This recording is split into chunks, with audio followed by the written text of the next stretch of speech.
Beleza, estamos chegando com mais um vídeo aqui no nosso canal, já pedindo para você se inscrever, deixar aquele like. Hoje um vídeo diferente para falar de Campeonato Brasileiro. Começa neste sabadão, hoje dia 13 de abril, a 22ª edição aí da Campeonato Brasileiro, pontos corridos. É claro, o Brasileirão que já existe desde 2000, aliás, desde a década de 50, mas desde 2003 na era pontos corridos, ou seja, hoje começa a 22ª edição aí do Brasileirão na era dos pontos corridos. A gente vai falar aqui dos favoritos, as equipes aí que provavelmente vão brigar lá na parte de baixo da tabela.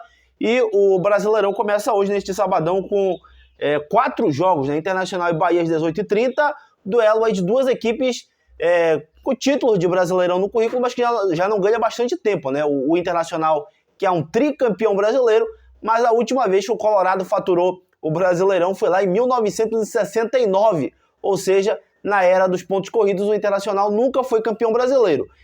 75, 76, 60, aliás, 65, 76 e 70 e 69, na era antiga do Campeonato Brasileiro. Aliás, corrigindo, 75, 76 e 79. E o Bahia tem 2 títulos de Campeonato Brasileiro, também outros moldes, né? Campeão brasileiro lá em 59 e o bicampeonato do Bahia em 1988, na era dos pontos corridos, o Bahia, o tricolor de aço, nunca faturou também. Então esse é o duelo aí, Internacional e Bahia às 18h30 no Beira-Rio. O Bahia aí com a SAF aí do City, né? O Bahia City, mas que vem de decepção, né? Acabou fracassando no Campeonato Baiano, perdeu para o seu arquirrival Vitória. Vitória que ano passado foi campeão da Série B. Claro, todo mundo colocando favoritismo para o Bahia, para conquistar aí mais uma edição de Campeonato Baiano, e o tricolor de aço acabou decepcionando. A mesma coisa o Colorado, né? O Internacional, que não sabe que é ganhar o Gauchão desde 2016. A última conquista do Internacional de Campeonato Gaúcho em 2016 em cima do Juventude, e de lá para cá viu uma hegemonia, tá vindo na verdade, uma hegemonia aí gigantesca do seu grande rival Grêmio, né? Que no último final de semana faturou aí a 7ª edição consecutiva de Campeonato Gaúcho. O Internacional que investiu mais uma vez para essa temporada, permaneceu com o Cudê como técnico, trouxe Borré, e a expectativa sempre lá em cima para o Internacional fazer uma boa temporada. No meu ver, pelo elenco que tem, vejo o Internacional brigando na parte de cima aí da tabela do Campeonato Brasileiro, mas tô achando aí que, se com o passar do tempo, né, o Internacional não conseguir alcançar os resultados, acredito que é questão de tempo aí para o Cudê deixar o comando técnico do Colorado. Lembrando que não chegou na final do Gaúcho, né? Foi eliminado na semifinal dentro do Beira-Rio para o Juventude, e em 2 rodadas de Copa Sul-Americana, o Internacional empatou as 2, ou seja, o argentino está pressionadíssimo aí no comando técnico do Internacional Porto-Alegrense. E o Bahia também pressionado, né? Principalmente aí no comando técnico do Rogério Ceni, até pela perda do campeonato. Ano passado já brigou para não cair, né? Se salvou ali aos 45 do segundo tempo, e começa 2024 com a expectativa lá em cima, sendo colocado como favorito para ganhar o Campeonato Baiano, e perde para o seu rival na grande decisão, Vitória. Mas na minha visão, pelo elenco que tem o Bahia, vejo aí a equipe do Tricolor de Aço brigando aí pelo menos na metade da tabela, quem sabe aí por uma vaga na Copa Sul-Americana, e o Internacional, repito, brigando na parte de cima aí da tabela. Em relação aos favoritos, não muito diferente aí do que aconteceu nos últimos anos. Para mim, as 2 principais forças aí do futebol brasileiro nos últimos 5, 6 anos, Flamengo e Palmeiras, eu coloco na parte de cima. Se tivesse que elencar aqui 4 favoritos pelo elenco, Flamengo em primeiro lugar, na minha opinião. Mais uma vez, acho que o Flamengo tem o melhor elenco do futebol brasileiro, já achava ano passado. Agora, o comando completamente perdido, né? O Dorival Júnior, que foi campeão lá em 2022, campeão da Copa do Brasil e campeão da Libertadores, e aí, por decisão da diretoria do Flamengo, decidiu não renová-lo com ele no final da temporada de 2022 e trouxe o português Vitor Pereira, que foi uma negação, né? Todas as finais que ele disputou, Recopa Sul-Americana, Mundial de Clubes, não chegou na final, perdeu o Campeonato Carioca tomando de 4-1 para o Fluminense na decisão, foi embora e trouxe o desequilibrado Jorge Sampaoli, né? Que até conseguiu conduzir o Flamengo à final da Copa do Brasil, perdeu naquela ocasião para o São Paulo, do Dorival Júnior, e oscilando, né? Em momento algum conseguiu ser unanimidade por parte do torcedor rubro-negro, muito pelo contrário. E aí, depois da perda do título da Copa do Brasil para a equipe do São Paulo. O Jorge Sampaoli foi demitido e veio o Tite, chegou ali naquela reta final de 2023. Dado o momento, o Flamengo chegou até a sonhar com a possibilidade matemática de título, mas acabou fracassando. Acabou que no final das contas o Mengão teve que se contentar apenas com uma vaga para a fase de grupos da Libertadores. E começou 2024 mandando ver no Campeonato Carioca, né, campeão com total autoridade, campeão invicto, tomando apenas um gol em toda a competição, sendo que esse único gol foi com o time Sub-23, naquele final de semana que o Flamengo estava em compromisso com a sua equipe principal lá nos Estados Unidos, fazendo uma espécie de mini pré-temporada. Foi até contra o Nova Iguaçu, lá na Paraíba, no Almeidão. O jogo foi 1-1. Foi o único gol que o Flamengo tomou em todo o Campeonato Carioca com a sua equipe Sub-23. Com a equipe principal, o Flamengo foi campeão invicto e sem tomar nenhum gol, ou seja, com total superioridade. Começou a Libertadores empatando fora de casa contra a equipe do Milionários por 1-1, e agora no meio de semana, jogando no Maracanã, bateu a equipe do Palestino por 2-0. Na minha visão, eu sinceramente acho o Flamengo mais favorito no Brasileiro do que propriamente na Libertadores, Copa do Brasil, competições de mata-mata. Explico por quê. O Tite, ele é o treinador que ele é muito experiente nesse tipo de competições, né? Competições a médio e longo prazo. O Campeonato Brasileiro é uma competição longa, 38 rodadas. Ele é um ótimo gestor de elenco, não à toa que ele foi em 2 oportunidades campeão com o Corinthians, né, no pontos corridos do Brasileirão lá em 2011 e 2015, sendo que 2015, é bom lembrar, né, aquele time do Corinthians que foi campeão brasileiro com o Tite, com Renato Augusto, Elias, Jadson, Gil, Cássio no auge, enfim, o Malco, que ainda estava naquele elenco do Corinthians, né, depois foi para o futebol europeu, foi campeão brasileiro com 81 pontos, com a melhor defesa e o melhor ataque, e na Copa do Brasil caiu nas oitavas de final para o Santos. Já na Libertadores caiu para o modesto Guarani do Paraguai nas oitavas de final, perdendo 2 jogos no Paraguai e perdendo também na Arena Corinthians. E já no Brasileirão nadou de braçada e foi o grande campeão. Por isso, levando em consideração o estilo do Tite, até olhando para o retrospecto dele, até na própria seleção, por exemplo, nas eliminatórias, ele nadou de braçada, conseguiu classificar o Brasil para as 2 Copas, né, para o Mundial da Rússia em 2018 e para o Mundial do Catar em 2022, com várias rodadas de antecedentes. Chegou no Mundial, em 2018 parou para a Bélgica nas quartas de final, e em 2022 parou nas quartas de final também para a Croácia. É um treinador que é muito experiente, principalmente para esse tipo de competições a médio e longo prazo, de pontos corridos, né? Foi assim com a seleção nas eliminatórias, foi assim com apesar de ter conquistado competições de mata-mata com o Corinthians também, né? Foi campeão paulista, foi campeão de Libertadores, mas ele ficou marcado principalmente por aquele trabalho excelente que ele fez lá em 2015, sendo campeão brasileiro com algumas rodadas de antecedência e com o Corinthians nadando de braçada. Então, no meu ver, pelo elenco, pelo estilo de trabalho do Tite, eu vejo o Flamengo aí como o favorito. E o Palmeiras, que na minha visão não tem o melhor elenco do Brasil, tá atrás do Flamengo, Palmeiras, melhor dizendo, mas tem o excepcional treinador aí, né?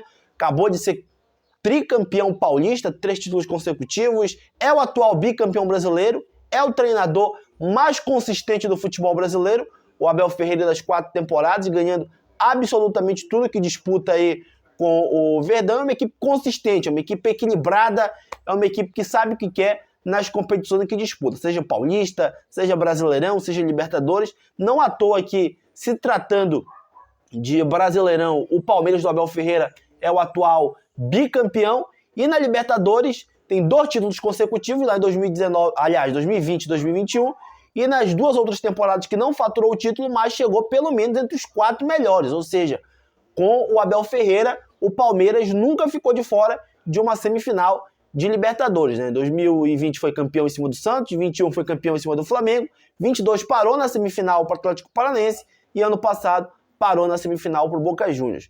Vejo o Palmeiras como um dos favoritos ao título também. Tem um elenco comparado do Flamengo, que, repito, na minha visão, tem o melhor elenco hoje do futebol brasileiro, mas tem um elenco muito consistente para mim, o melhor treinador da América do Sul, o melhor treinador do Brasil, que é o Abel Ferreira nas últimas 4 temporadas, e os resultados, os números que ele tem à frente da Sociedade Esportiva Palmeiras falam por si só. Vejo também como Atlético Mineiro e Internacional, que foi o que eu acabei de falar pelo elenco, como favoritos ao título também. As equipes que subiram ano passado da Série B para a Série C, por exemplo, o Criciúma, Juventude, Vitória, essas equipes aí, vejo brigando lá na parte de baixo da tabela, um campeonato de resistência, um campeonato de sobrevivência, e alguns gigantes aí do futebol brasileiro, Corinthians, Vasco da Gama, essas equipes aí tem que abrir o olho, viu? Tem que abrir o olho, senão, mais uma vez, aí vão brigar até a jornada de final lá na parte de baixo da tabela. Só ver o que aconteceu no passado, né? Corinthians até as 2 jornadas finais corria risco de rebaixamento. O Vasco chegou na última rodada correndo risco aí de rebaixamento, então um dos mais tradicionais aí do futebol brasileiro. Vejo Corinthians e Vasco aí brigando ali na parte de baixo da tabela, fazendo um campeonato de sobrevivência, na melhor das hipóteses ali brigando por uma vaga na Sul-Americana. Não imagino nem o elenco do Vasco, tampouco o elenco do Corinthians brigando por G6, tampouco lá na parte de cima da tabela, desafiando de igual para igual o Palmeiras, o Flamengo, o Atlético Mineiro, o Internacional, que eu repito, na minha visão, são os principais elencos do futebol brasileiro, respectivamente dessa ordem. Eu coloco Flamengo, Palmeiras, Atlético Mineiro e Internacional. Fluminense, o próprio São Paulo Futebol Clube, se mudar o comando técnico, o Thiago Carpini, para mim, não vai resistir por muito tempo à frente do comando técnico de São Paulo. Se trocar de treinador, fazer mais algumas contratações aí, vejo o São Paulo com potencial para brigar por pelo menos vaga na Libertadores, né? Quem sabe ali um G4, G6, a mesma coisa vale aí para o Fluminense. O Botafogo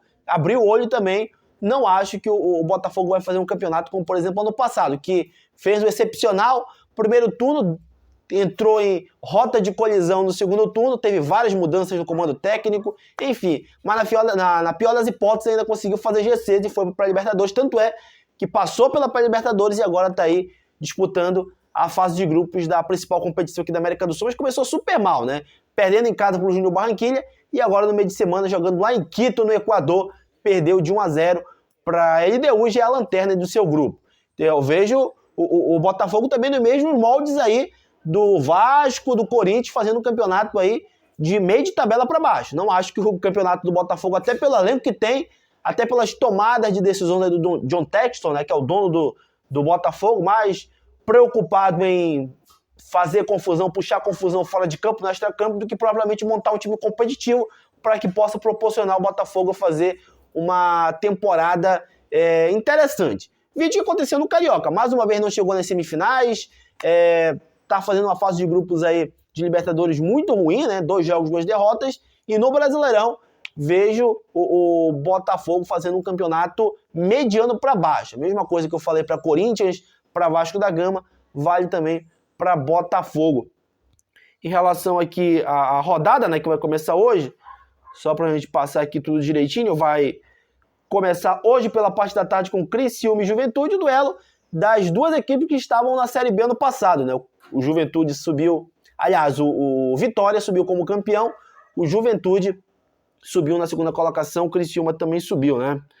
Foram as equipes que estavam aí na Série B do ano passado e esse ano vão participar aí da elite do futebol nacional. Então, Internacional e Bahia, às 18h30 no Beira-Rio, é o jogo que vai abrir a temporada de 2024 aí do Brasileirão.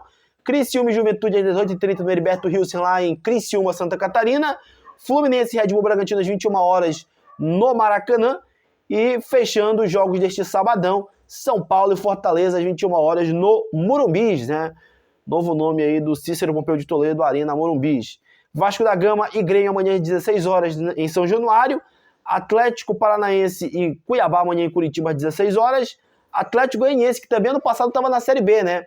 Subiu aí para a Série A, tendo Jair Ventura como seu treinador. Vai abrir aí o Campeonato Brasileiro desse ano contra o Flamengo, que eu acabei de falar, na minha visão, pelo elenco, pelo treinador que tem, é o favorito ao título. Atlético Goianiense e Flamengo amanhã às 16h lá em Goiânia.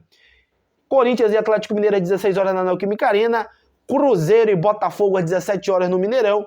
E o último jogo aí para fechar a primeira rodada, o duelo dos últimos campeões, né? Palmeiras, o atual campeão brasileiro, e Vitória, atual campeão da Série B, subiu da Série B para a Série A como campeão. São as 2 equipes aí que vão abrir a primeira rodada do Brasileirão, Vitória e Palmeiras amanhã às 18h. O último jogo, na verdade, às 18h30 lá no Barradão, em Salvador. Então são os jogos aí dessa primeira rodada de Campeonato Brasileiro. Essas são as equipes aí que, na minha visão, vão brigar na parte de cima pelo título, as equipes que vão brigar aí por vaga na Libertadores, as equipes que têm que ficar com o sinal de alerta ligado aí, das mais tradicionais eu coloquei o Botafogo, o Vasco da Gama, o Corinthians e o Cuiabá, né, que começou bem a Sul-Americana, mais uma vez faturou lá o campeonato mato-grossense, nada de braçada lá, né? Não tem a mínima competitividade lá no Mato Grosso, é só o Cuiabá. O nível do futebol deles é muito fraco, mas começou bem aí a Sul-Americana, né? Com um empate na primeira rodada contra o Lanús da Argentina e agora jogando lá na Venezuela, bateu o Metropolitanos por 2-0 e pode pintar aí no caminho do Paysandu na grande decisão da Copa Verde. Vejo o Cuiabá com potencial para buscar uma vaga aí, quem sabe, na Copa Sul-Americana. Então esse vídeo de hoje foi para falar aí do Brasileirão, 22ª edição aí da Era dos Pontos Corridos. E aí, você concorda? Acha que essas equipes aí que eu falei, Flamengo, Palmeiras, Atlético Mineiro Internacional, vão brigar pelo título? Concordam aí que das mais tradicionais, Botafogo, Corinthians e Vasco, tem que ficar com o som de alerta ligado? Vão brigar lá na parte de baixo da tabela? Quem é que você acha que pode surpreender? Comenta aí embaixo, curta o nosso vídeo, se inscreva aí aqui no canal e bora ajudar esse nosso projeto aqui que tá só no começo, como a gente se propôs lá no primeiro vídeo a falar bastante de futebol paraense, do Clube do Remo e do Paysandu, que amanhã vão decidir o título do Parazão temporada de 2024 e vão jogar aí o Paysandu da Série B. Vai começar no outro final de semana, o Paysandu que vai estrear contra o Santos na Vila Belmiro de portões fechados. E o Clube do Remo vai estrear na Série C no outro final de semana, sabadão, dia 20, contra o Volta Redonda. Provavelmente esse jogo vai ser no Mangueirão. Então o intuito aqui do nosso canal é divulgar o futebol do Pará, principalmente com o Paysandu Esporte Clube na Série B e com o Clube do Remo na Série C. Mas vez ou outra a gente vai falar aqui também de Brasileirão e também de Liga dos Campeões da Europa, né? Tá funilando aí a principal competição de clubes da Europa. No meio de semana agora vão ser definidos aí os semifinalistas, só jogaço, né? Teremos Arsenal e Bayern de Munique. Bayern de Munique e Arsenal, na verdade, né? O jogo vai ser na Allianz Arena. A ida foi no Emirates Stadium em Londres, na última terça-feira, 2-2. A volta acontece na casa do Bayern na próxima quarta-feira. E o grande jogo desse meio de semana, né? Manchester City e Real Madrid no Etihad Stadium, quarta-feira, às 16 horas no horário de Brasília, às 19 horas no horário de Londres. E um dia antes, terça-feira, Barcelona e PSG e Borussia Dortmund e Atlético de Madrid no Signal Iduna Park, lá na Alemanha. Conheceremos os 4 semifinalistas aí da temporada 2023-2024 da Liga dos Campeões da Europa. A gente vai fazer um vídeo mais pra frente especificamente falando aí de Champions League. Por hoje é só e até a próxima.